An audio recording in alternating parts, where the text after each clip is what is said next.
Hello students, हम वैदिक काल पढ़ेंगे। Ancient history.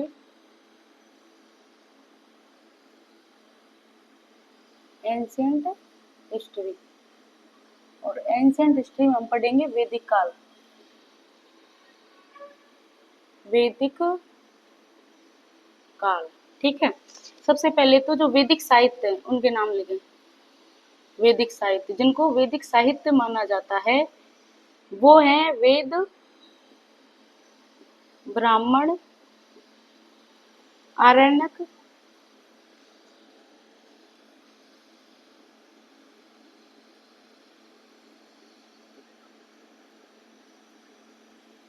उपनिषद, ठीक है। वेद का जो शाब्दिक अर्थ होता है वो ज्ञान होता है। वेद, वेद का शाब्दिक अर्थ क्या होता है? ज्ञान, नॉलेज, है ना। वेद है, टोटल वेद कितने हैं? 4 है। नाम लिख ले उनका। सबसे पहले ऋग्वेद है, सबसे प्राचीनतम है ये।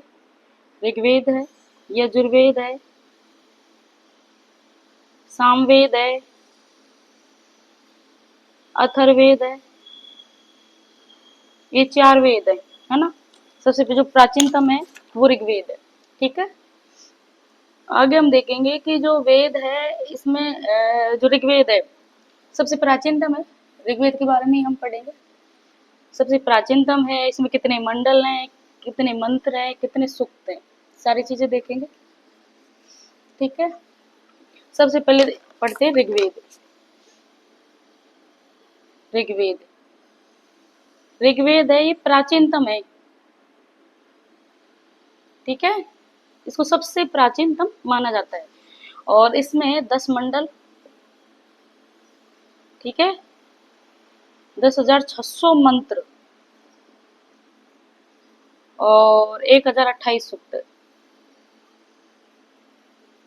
ठीक है। और जो ये मंडल है, मंडल के बारे में देखते हैं। ये 10 मंडल है, इसमें से 2 से 7वें मंडल तक इसको मानते हैं वंश मंडल। वंश मंडल माना जाता है इसको, ठीक है।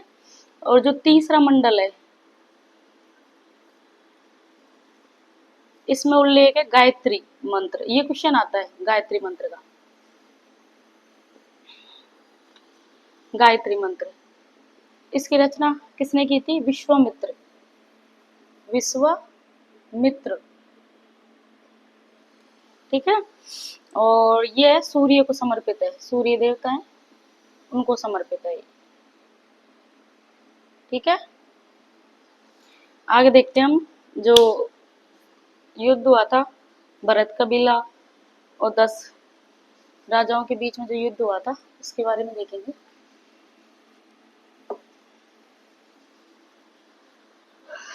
इसका उल्लेख है 7वें मंडल में। 7वां जो मंडल है इसमें 10 राजन युद्ध, इसका उल्लेख मिलता है, ठीक है। ये किस किस के बीच में हुआ था? भरत कबीला था एक,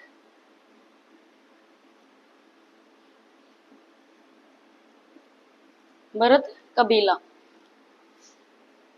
और कौन था? 10 राजा थे। कौन सी जगह पे हुआ था? परुषणी। जो परुषणी है ये रावी नदी को बोलते हैं, वहां ये युद्ध लड़ा गया था। और जो ये भरत कबीला है इसके नाम पर ही भारत पड़ा है। भारत का नाम भारत है, ये भरत कबीले के नाम पर ही पड़ा है ना, ध्यान रखना, ठीक है। आज की जो क्लास है वो थोड़ी लंबी हो जाएगी। मैं कुछ ये इम्पोर्टेंट पॉइंट ये ज्यादा लिखाती हूँ। एक ये जो आर्थिक सामाजिक स्थिति उसमें भी इम्पोर्टेंट चीजें, सारी चीजों को कोई मतलब नहीं होता है क्योंकि क्वेश्चंस जहाँ से बनते हैं हम सिर्फ वही पढ़ेंगे। जो दूसरा मंडल है, दूसरा मंडल, दूसरा मंडल ये सबसे छोटा है, ये ध्यान रखना। सबसे छोटा है वो दूसरा मंडल है। 8वां मंडल है, 8वें मंडल में जो विदुषी महिला उस टाइम की जो पढ़ी लिखी महिला होती थी उनको विदुषी महिला बोलते थे। और इनका उल्लेख किया गया है। कौन कौन थी? नाम सुन ही लिया होगा पहले। घोषा, सिकता, अपाला, लोपामुद्रा, ये विदुषी महिला थी। ठीक है। और जो नौवा मंडल है वो सोम को समर्पित है। सोम क्या होता है? सोम का मतलब क्या होता है? नौवा मंडल सोम को समर्पित है। और ऋग्वेद, जो ऋग्वेद है इसमें पुरुष सूक्त है। पुरुष सूक्त है, इसमें 4 वर्णों का उल्लेख किया गया है। 4 वर्णों का उल्लेख मिलता है इसमें, ये ध्यान रखना। और 4 वर्ण कौन कौन से हैं आप सभी जानते हैं, उनको नाम भी लिख लें उनका। ब्राह्मण है, क्षत्रिय है, वैश्य और शूद्र। नाम लिख लें इनका ना। ये जो वर्ण व्यवस्था है ये जो ऋग्वेदिक काल में तो कर्म आधारित थी, है ना, लेकिन जो उत्तर वैदिक काल आते आते ये क्या हो गई थी? जन्म आधारित। ठीक। और जो 10वां मंडल है लास्ट, 10वें मंडल, इसमें निर्गुण भक्ति का उल्लेख किया गया है। निर्गुण भक्ति का, ये भी लिख लेना, इतना आ ही जाता है कभी कभी। ऋग्वेद है, वैसे उपवेद हम वैसे साथ में पढ़ेंगे, यहाँ पे भी देख लें। जो ऋग्वेद है उपवेद पूछ लेते हैं, है ना, क्वेश्चन आता है ऋग्वेद का। तो ऋग्वेद का जो उपवेद है वो क्या है? आयुर्वेद। ठीक है। और जो यजुर्वेद है, अब हम पढ़ते हैं यजुर्वेद। यजुर्वेद, इसमें यज्ञों का उल्लेख किया गया है। यज्ञ यज्ञ वगैरह होते थे।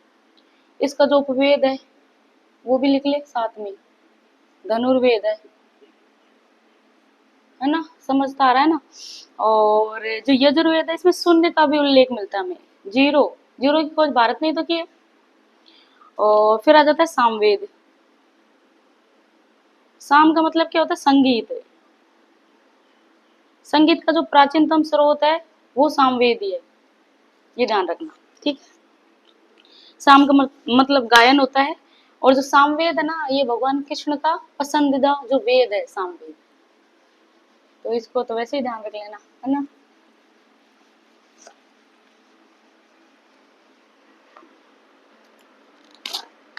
सामवेद ये पढ़ लिया। साम का मतलब गायन होता ही है। और ये जो कृष्ण भगवान है उनके पसंदीदा वेद है सामवेद। ठीक है। इसके अलावा उपवेद जो है इसका सामवेद का वो है गंधर्व वेद, ये भी लिख लेना। ठीक है। अथर्ववेद, अथर्ववेद ये भौतिकवादी है, भौतिकवादी वेद है। इसमें जादू टोना इनका उल्लेख मिलता है हमारे जो अथर्ववेद में, है ना। और जो इसका उपवेद है वो है शिल्पवेद। उपवेद क्या है इसका? शिल्पवेद है। ठीक है। और एक क्वेश्चन आता है, बहुत बार आता है और जनरली पूछ लेते हैं इसको, वेद त्रयी। इसमें जो नहीं आता है वो धनुर्वेद नहीं आता है। इसमें 3 वेद आते हैं वेद त्रय में। ऋग्वेद है, यजुर्वेद है और सामवेद है। इसमें जो है धनुर्वेद है वो नहीं आता, ये ध्यान रखना। ठीक है। फिर आ जाता है आरण्यक उपनिषद। आरण्यक देख लेते हैं। आरण्यक साहित्य, आरण्यक साहित्य है, इसके बारे में कोई खास नहीं है। इनको जो लिखा गया था ना वो जंगलों में बैठ के लिखा गया था, ये ध्यान रख लेना। बस इतना ही है इसका। और फिर एक सबके वो देखते हैं हम, ब्राह्मण देख लेंगे। मतलब 4 वेद हैं, इनके बारे में डिटेल से तो ही गया। अब जो 4 वेद हैं उनके ब्राह्मण, और एक होता है उपवेद। उपवेद हमने वैसे चारों को देख लिया, सिर्फ ब्राह्मण ब्राह्मण देखेंगे चारों के। एक होता है पुरोहित, पुरोहित देख लेना पहले। ऋग्वेद सबसे पहले क्या आता है? ऋग्वेद। ऋग्वेद का जो पुरोहित होता है उसको बोलते हैं होत्र। ठीक है। और जो यजुर्वेद का है, यजुर्वेद होता है अधर्व्यू, ये भी लिख लो। और सामवेद का उद्गाता, उद्गाता, ठीक है। अथर्ववेद का है ब्रह्मा,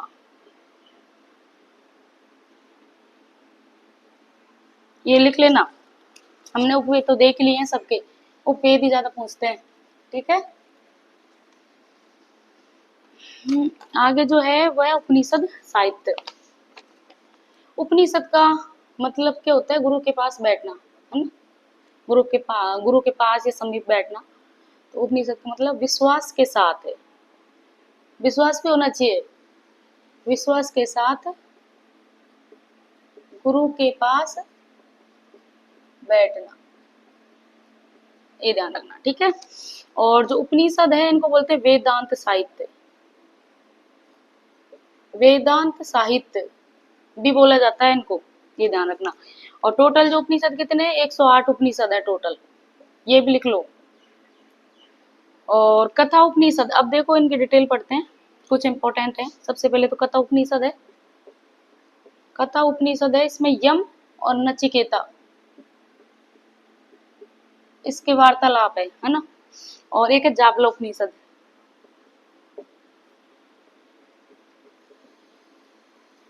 जाबला उपनिषद है, इसमें 4 आश्रमों का उल्लेख किया गया है। वो गृहस्थ वानप्रस्थ वो 4 आश्रम है, उनको देख लेना। छांदोक उपनिषद,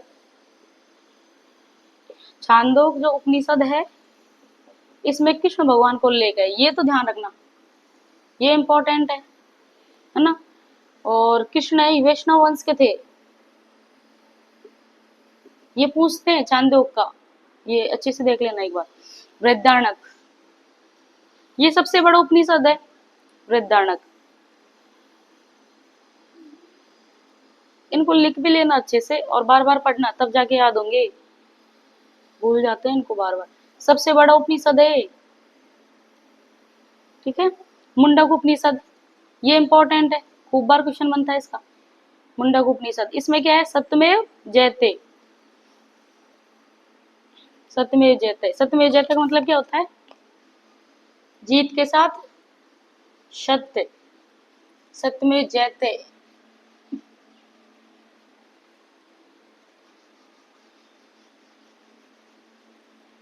ठीक है, फिर पढ़ेंगे हम ऐत्रेय उपनिषद, ऐत्रेय लिखो, ऐत्रेय, ऐत्रेय उपनिषद। ऐत्रेय उपनिषद में क्या है, बुद्ध के जो अष्टांगिक मार्ग है, ये क्वेश्चन आता है, बुद्ध का अष्टांगिक मार्ग, पूछता है अष्टांगिक मार्ग किसका है, बुद्ध का, तो यहाँ से क्वेश्चन बन जाता है अष्टांगिक मार्ग, इसका ध्यान रखना। वेदांग कितने होते हैं, 6, लिख लो उनको। 3 तो वेदांग दे देते, एक कोई अलग दे देते हैं और बोलते हैं इसमें से वेदांग नहीं है, इसलिए ये लिख लो, या क्वेश्चन आता है बार बार। शिक्षा, व्याकरण, ज्योतिष, छंद, कल्प, निरुक्त, ठीक है। ये 6 की 6 याद कर लेना, यहाँ से क्वेश्चन बनता है।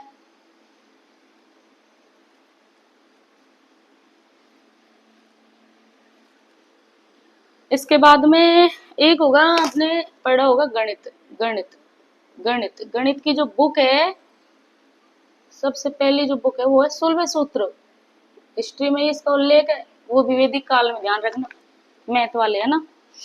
और पुराण, पुराण पढ़ते हैं, पुराण कितने हैं टोटल बताओ, 18 होते हैं पुराण।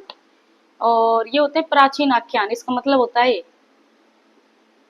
पुराण का मतलब क्या होता है, प्राचीन आख्यान। इसकी रचना किसने की थी, लोमहर्षि, या हम उग्र जुआ जिसको बोल सकते हैं, लोमहर्षि याद करना, ठीक है। इसके अलावा मत्स्य पुराण देखो, मत्स्य पुराण सबसे प्राचीनतम पुराण है, मत्स्य पुराण दिख तो रहा है ना, सबसे प्राचीनतम पुराण है ये, मेरे को लग रहा है आपको दिख नहीं रहा हो, प्राचीनतम पुराण है ये। और इसमें जो उल्लेख मिलता है शुंग और सातवाहन का मिलता है,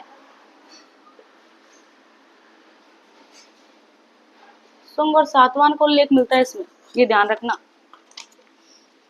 मत्स्य पुराण में सबसे प्राचीनतम है, और शुंग और सातवाहन इनका उल्लेख मिलता है। सबसे जो गणित की जो पहली बुक है वो कौन सी है? सूर्य सूत्र। इसका उल्लेख कहाँ मिलता है? वैदिक वैदिक काल में मिलता है, ये ध्यान रखना। ठीक है, आगे जो है वो है विष्णु पुराण। विष्णु पुराण आप लिखे इनको, और जो भी हिस्ट्री के स्टूडेंट्स हैं उनको और बता दें, बहुत इंपॉर्टेंट क्लास का विष्णु पुराण। इसमें मौर्य वंश की वंशावली दी हुई है। ठीक है, मौर्य वंश की वंशावली, इसलिए इंपॉर्टेंट है ये, मौर्य वंश इंपॉर्टेंट है ना। और फिर आ जाता है वायु पुराण। वायु पुराण ये क्वेश्चन बनते हैं दोनों से ही। वायु पुराण है, इसमें गुप्त वंश के बारे में, गुप्त वंश के बारे में। स्कंद पुराण सबसे बड़ा पुराण है।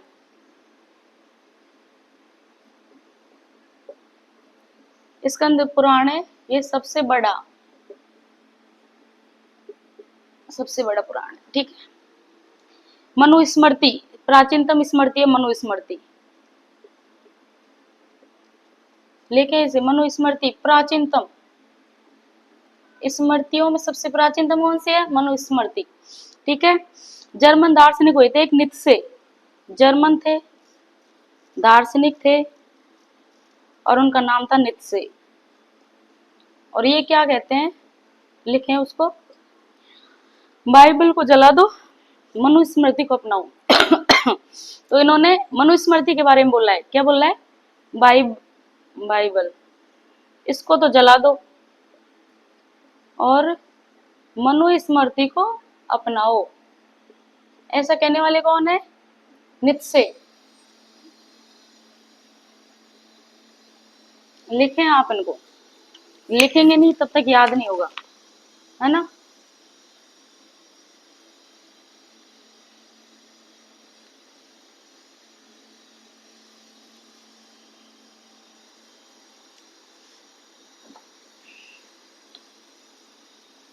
अब ज्यादा नहीं रहा है ना, थोड़ी देर में हो जाएगा।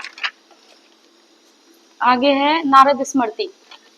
दासों के बारे में उल्लेख मिलता है इसमें। नारद स्मृति लिखो, नारद स्मृति, इसमें दासों का उल्लेख मिलता है। दासों का उल्लेख ध्यान रखना, क्योंकि दासों का उल्लेख देखो वैदिक काल में हमें दासों का उल्लेख मिल जाता है। ठीक है, एक है इम्पोर्टेंट है ये, भोगज कोई अभिलेख, इसका क्वेश्चन पता नहीं कितनी बार आ गया है। भोगज कोई अभिलेख है, और ये है 1400 BC, 1400 BC का है। और एशिया तो नहीं कहेंगे, तुर्की बोल दो इसको, तुर्की वाला जो एरिया है वहां से ये मिला है। ठीक है, और इसमें जो देवताओं के नाम पूछते हैं, है ना, तो जो देवता है 4 हैं, इंद्र, वरुण, मित्र, नाश्ते, ये 4 है। इनमें से क्या करते हैं, 3 तो दे देते हैं, 3 इनमें से दे देते हैं, एक अलग दे देते हैं, और फिर पूछते हैं इनमें से कौन सा है जो भोगज के अभिलेख में उल्लेख नहीं है, ऐसे करते हैं। ठीक है, फिर आ जाता है आर्य। तो ये आर्य, यहाँ पे आर्य थे ये वैदिक काल में कंप्लीट। वैदिक काल में जो आर्य थे ये सप्त सिंधु एरिया है, वहां थे ये सप्त सिंधु एरिया में, यहाँ पे बस गए थे, है ना। और इन्होंने जो सरस्वती रिवर है हरियाणा में, हनुमानगढ़ हमारे हरियाणा, यही तो बहती हो सरस्वती रिवर, इसको पवित्र रिवर बताया था, ये सबसे पवित्र नदी है। इसको नदीतमा भी कहा गया था, नदीतमा, ये भी ध्यान रखना। अब मैं जो कुछ रिवर हैं उनके नाम लिखाऊंगी, और उनके जो प्राचीन नाम है वो भी लिखाऊंगी, है ना, क्योंकि ये क्वेश्चन बन जाता है कभी कभी कि इस रिवर का जो प्राचीनतम नाम दे देते हैं कि ये कौन से रिवर को बोला जाता है, वर्तमान नाम और प्राचीन नाम रिवर्स के, है ना। तो वो लिखा रही हूँ, इम्पोर्टेंट है, आप लिखे साथ में। ठीक है, प्राचीन नाम, और आधुनिक नाम।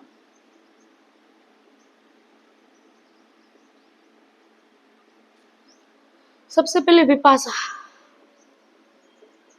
विपाशा, व्यास नदी को बोला जाता है, व्यास नदी को। ठीक है, शतुद्री, शतुद्र किसको बोलते हैं? सतलज को। लिखो साथ के साथ में, क्वेश्चन बनता है यहाँ से, एक क्वेश्चन फिक्स है, आएगा ही। वितस्ता झेलम,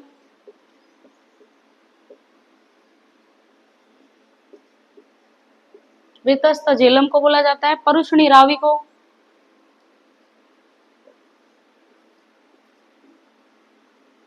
और अस्कनी चिनाब।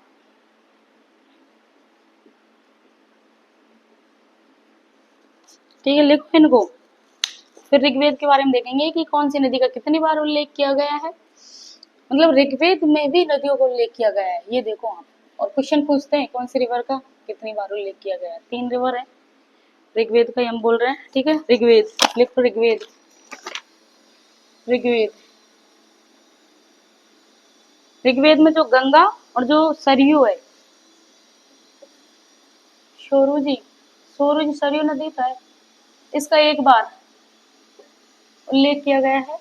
और जो यमुना है, इसका 3 बार उल्लेख किया गया है ऋग्वेद में, ये ध्यान रखना। गांव का जो मुखिया होता है उसको क्या बोलते हैं बताओ? अब पटेल मत बोल देना। यहाँ का जो मुखिया होता है ग्रामणी, ये होता है ग्रामणी, ग्रामीणी, ये होता है, पटेल मत बोल देना, ठीक है। राजा की जो सहायता के लिए कुछ संस्था थी उस टाइम पे, तो राजा की हेल्प के लिए कुछ संस्थाएं बनाई गई थी, वो देखो। सबसे पहले तो एक विदत थी, विदत नाम से, दिख तो रहा है ना विदत, ये प्राचीनतम संस्था है, प्राचीनतम है ये विदत, ठीक है।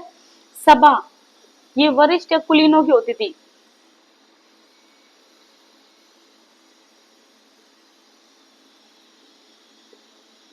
वरिष्ठ या कुलीन लोगों की होती थी, उसको सभा बोलते थे। समिति, ये जन प्रतिनिधियों की, आम नागरिकों की, जन प्रतिनिधियों की,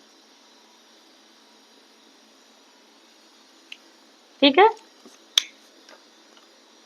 और ये जो सभा समिति है, इनको प्रजापति की पुत्रियां कहा जाता है, ये दोनों को लिख लो साइड में, प्रजापति की पुत्रियां, दिख तो रहा है ना, वैसे तो मैं साइड में ही हूँ, बहुत ज्यादा टाइम नहीं लगेगा, थोड़ी देर में हो जाएगा।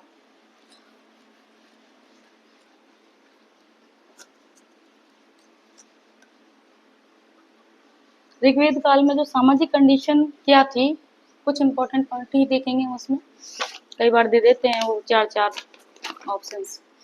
तो सामाजिक स्थिति देखो,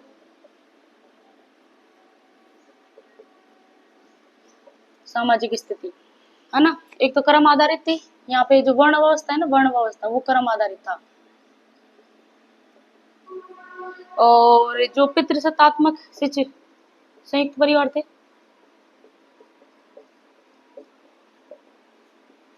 संयुक्त परिवार प्रणाली ये थी, ठीक है। इसके अलावा महिलाओं की कंडीशन अच्छी थी, यहाँ पे महिलाओं को पढ़ाया जाता था, अच्छी स्थिति थी।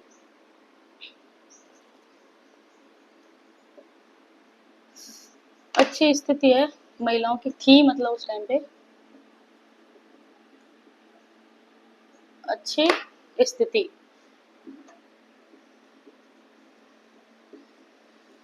लिखो। और विशपला, विशपला किसको बोलते थे, किसी को पता है क्या? विशपला जो योद्धा महिला होती थी उनको बोलते हैं, क्योंकि प्राचीन काल में महिलाएं युद्धों में भाग लेती थी। वहेतु, जो दहेज नहीं देते थे, दहेज आज तक है। वहेतु किनको बोलते थे? दहेज नहीं देते थे। हम तो आज भी इस श्रेणी में नहीं है ना, हम तो आज भी दहेज लेते हैं, देते हैं। बाल विवाह ये नहीं था,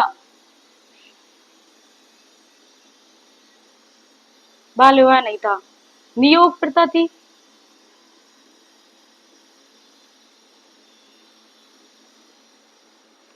लिखे इनको सबको, ठीक है। अमाजू, अमाजू किनको बोलते थे बताओ? मैंने इनको कैसे याद करा था? अमाजू वे महिलाएं जो शादी नहीं करती थी। ए माजू, मैं आ रहा है ना, मैं से मैरिज, ए यानी नहीं, जो शादी नहीं करती थी उनको क्या बोलते थे? अमाजू। लिखो, अमाजू। अमाजू वे महिला होती थी, महिला जो एजुकेशन के लिए, शिक्षा के लिए शादी नहीं करती थी, उनको अमाजू बोलते हैं, शादी नहीं करती थी। ठीक है। और इसके अलावा एक है कि ऋग्वेद में दासों को ले गई है गाय। गाय के लिए एक शब्द का यूज किया गया है, ये क्वेश्चन आया हुआ है इसलिए मैंने लिख लिया इसको, अघन्या। अघन्या ये यूज किया गया है गाय के लिए, है ना। गायों को मारना पाप था, है ना।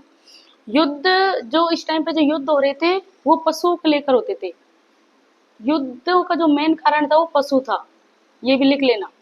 और कुशीद वृद्धि क्या होता है? कुशीद वृत्ति। कुशीद वृत्ति है धन जो ब्याज पे देते हैं, आज भी देते हैं, लेते हैं, देते हैं धन वगैरह। और साहूकार होता है वेगनाट। जो साहूकारों को क्या बोलते हैं? साहूकार। साहूकारों से लेते थे पहले, हाँ, वो पैसे जो भी है ब्याज पे। वेगनाट बोलते हैं इनको। इंद्र, इंद्र है वर्षा के देवता, इसको हर कोई जानता है, लिख लेना। पर अग्नि होता है, ये दूत होता है। आज भी जो शादी होती है उनमें जो बिचौलिया, बिचौलिया बोलते हैं ना, वो मध्यस्थी होता है वो, है ना। तो अग्नि, अग्नि मध्यस्थ का काम करता था, दूत बोल सकते हैं इसको। ये अग्नि, ये दूत का काम करती थी। वरुण क्या होता है? ऋत का संरक्षक, वरुण। अब स्पेस इतना कम है कि बार बार इनको अरेंज करो, है ना, वही ना।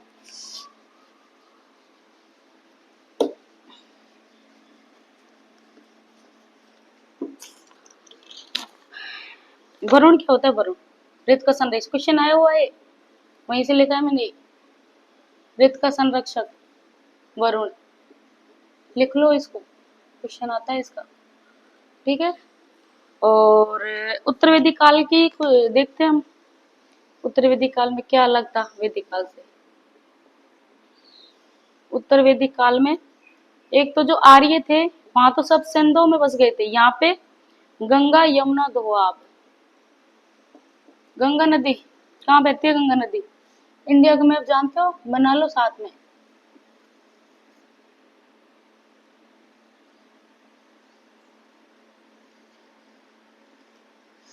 इंडिया का मैप हो गया, जगह कम है इसलिए थोड़ा सा ऐसे ही बना है। ठीक है। तो इधर ही है ना उत्तराखंड, यहाँ पे तो इस एरिया में थे। कौन थे? उत्तर वैदिक काल में यहाँ पे बस गए थे आर्य। ठीक है।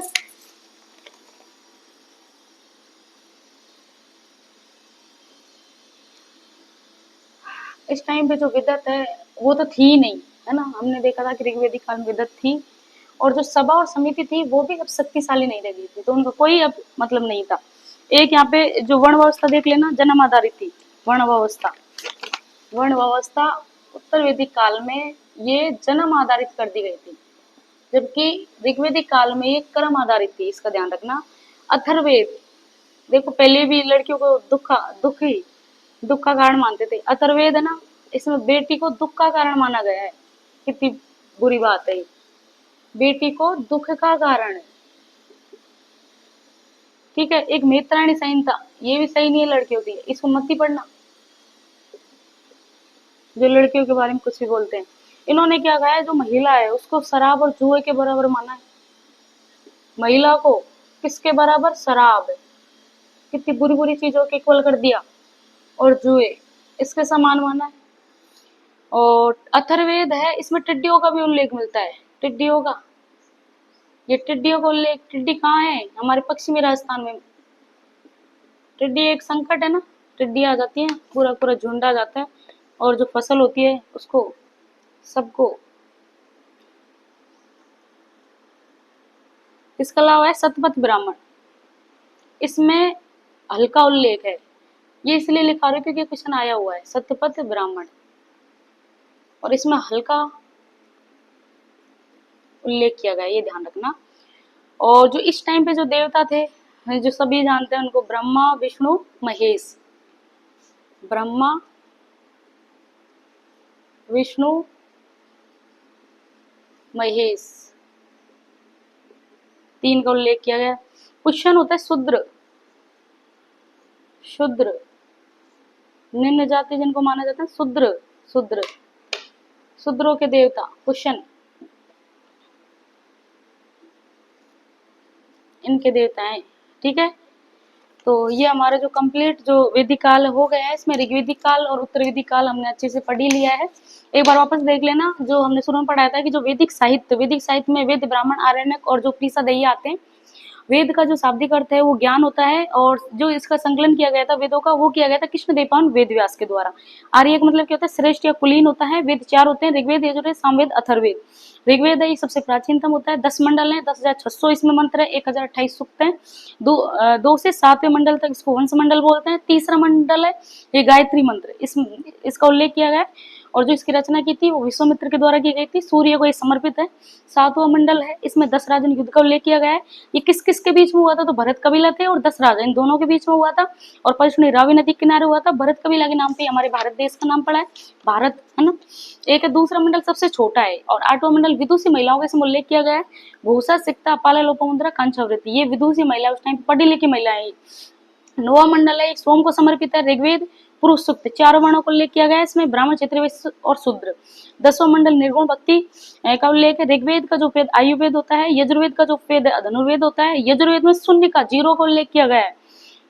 सामवेद है संगीत का प्राचीनतम स्रोत है। साम का मतलब गायन होता है, कृष्ण का पसंदीदा वेद है ये। उपवेद है इसका जो है वो सामवेद का गंधर्ववेद है। अथर्ववेद भौतिकवादी है, काला जादू टोनार, इनका इसमें उल्लेख किया गया है। इसका जो वेद है वो शिल्पवेद है। वेद त्रय के अंदर ऋग्वेद, यजुर्वेद, सामवेद आते हैं, इसमें अथर्ववेद नहीं आता है, इसका ध्यान रखना। इसके अलावा आरण्यक जो साहित्य है ये वनों में बैठ के, मतलब जंगल में बैठ के लिखा गया था। और जो ऋग्वेद है इनके जो उपवेद हो ही गया, ऋग्वेद का आयुर्वेद है, यजुर्वेद का धनुर्वेद है, सामवेद का गंधर्व और अथर्ववेद का शिल्पवेद है। इनके जो पुरोहित है होत, अधर, उद्गाता, ब्रह्मा। उपनिषद जो साहित्य है, विश्वास के साथ गुरु के पास बैठना, ये होता है। वेदांत जो साहित्य है इसको बोलते हैं उपनिषद साहित्य को। और इसमें टोटल कितने उपनिषद है, टोटल 108 उपनिषद है। कथा उपनिषद, इसमें यम और नचिकेता का वार्तालाप है। जाबलो उपनिषद 4 आश्रम का उल्लेख किया गया। छांदोक उपनिषद में कृष्ण भगवान का उल्लेख किया गया। कृष्ण ही वैष्णव वंश के थे। बृहदारण्यक उपनिषद सबसे बड़ा उपनिषद है। मुंडक उपनिषद सत्यमेव जयते का उल्लेख किया गया। सत्यमेव जयते जीत के साथ सत्य। ऐत्रेय उपनिषद युद्ध अष्टांगिक मार्ग का उल्लेख किया गया है, इसमें बुद्धि का अष्टांगिक मार्ग का उल्लेख किया गया है। वेदांग 6 वेदांग 6 है, शिक्षा, व्याकरण, ज्योतिष, छंद, कल्प, निरुक्त। और जो गणित की जो पहली बुक है वो सूर्य सूत्र है। पुराण 18 है। प्राचीन आख्यान इसका मतलब होता है रचना लोमहर्ष के द्वारा की गई थी। और मत्स्य पुराण प्राचीनतम पुराण है, शुंग और सातवाहन का उल्लेख किया गया। विष्णु पुराण मौर्य वंश की जानकारी है। वायु पुराण गुप्त वंश का उल्लेख किया गया। स्कंद पुराण सबसे बड़ा पुराण है। मनुस्मृति प्राचीनतम स्मृति है। जर्मन दार्शनिक नीत्शे बाइबल को जला दो और मनुस्मृति को अपनाओ, ये किसने कहा है, जर्मन दार्शनिक नीत्शे ने कहा है। नारद स्मृति, दासों की जो मुक्ति का जो उल्लेख नारद स्मृति में मिलता है। बोगज कोई जो अभिलेख है 1400 BC का है, और ये तुर्की से मिला है। इंद्र, वरुण, मित्र, नास्ते, ये 4 देवताओं को उल्लेख है इसमें। आर्य सप्त सिंधु में बसे थे। सरस्वती नदी पवित्र नदी है, इसको नदीत्मा भी कहा गया है। प्राचीन नाम और आधुनिक नाम जो नदियों का, विपाशा को व्यास, शतुद्री शतरथ, वितस्ता झेलम, परशुनी रावी, अस्कनी चेनाब। ऋग्वेद में गंगा और सरयू नदी का 1 बार उल्लेख किया गया है, और यमुना का 3 बार। ग्राम का मुख्य होता है ग्रामणी होता है, पटेल नहीं होता है। राजा सहायता जो संस्था है राजा की हेल्प के लिए। विदत प्राचीनतम संस्था होती थी। सभा समिति ये भी होती थी, ये प्रजापति की पुत्री बोलते हैं सभा और समिति को, ये ध्यान रखना। इसके अलावा यहाँ पे जो वर्ण अवस्था थी कर्म आधारित थी, लेकिन जो उत्तर वैदिक काल में आता थी जन्म आधारित हो गई थी। प्रतिसत्तात्मक संयुक्त परिवार थे। महिलाओं की जो कंडीशन है वो अच्छी थी। विषपला युद्ध महिला थी। वहतु दहेज जो नहीं देते थे उनको बोलते हैं। और बाल विवाह नहीं था। नियोग प्रथा थी। अमाजु महिला जो शिक्षा के लिए शादी नहीं करती थी।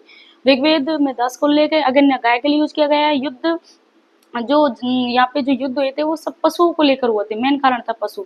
कुछ निवृत्ति होता है, धन ब्याज पर जो देते हैं वो है। साहूकार है वेकनाट, साहूकारों को वेकनाट बोलते हैं। इंद्र वर्षा का देवता है। अग्नि मध्यस्थ दूध का काम करता था। वरुण ऋत का संरक्षक है। और उत्तर वैदिक काल आर्य गंगा यमुना दोहाब में बस गए थे, जबकि जो ऋग्वेदिक काल में कहाँ बस गए, सब सिंधु में। ये ध्यान रखना। एक मैंने जो नहीं पढ़ा है वो विराट, स्वराट, एकराट, सम्राट, ये भी थोड़ा सा देख लेना।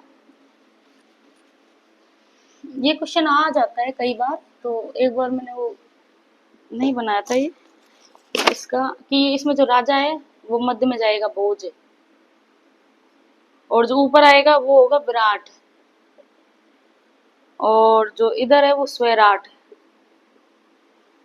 और सम्राट। आप ऐसे कोई भी डायग्राम बनाए, मैप बनाए, कुछ भी बनाए, उसको डिब्बे में पैक कर दिया करो ना, डिब्बा डिब्बा बना दिया करो। डिब्बा कैसे बनाएंगे? ऐसे। कोई भी जो सब्जेक्टिव एग्जाम है तो उसमें ऐसे डिब्बा पैक कर दिया करो, ठीक है। तो ये हो गया। इसके अलावा एक दो पॉइंट और रहे। अथर्वेद बेटी को दुख का कारण बताया गया है। मित्राणी संहिता महिला शराब और जुए के समान है। अथर्वेद में टिड्डी का उल्लेख किया गया है। सतपथ जो ब्राह्मण है इसमें हल्का उल्लेख किया गया है। देवता ब्रह्मा विष्णु महेश और कृष्ण ये शूद्रों के देवता हैं। द्विज ब्राह्मण क्षत्रिय वैश्य। तो ये हमारा जो वैदिक काल हो गया है, और जो मैंने इसमें सारे इंपॉर्टेंट जितने भी इंपॉर्टेंट पॉइंट है मैंने सबको इसमें ऐड किया है, तो इसको अच्छे से देखना। और जो भी हिस्ट्री के स्टूडेंट्स हैं उनको बताओ, इतनी इंपॉर्टेंट क्लास है ये, है ना। तो धन्यवाद आपका।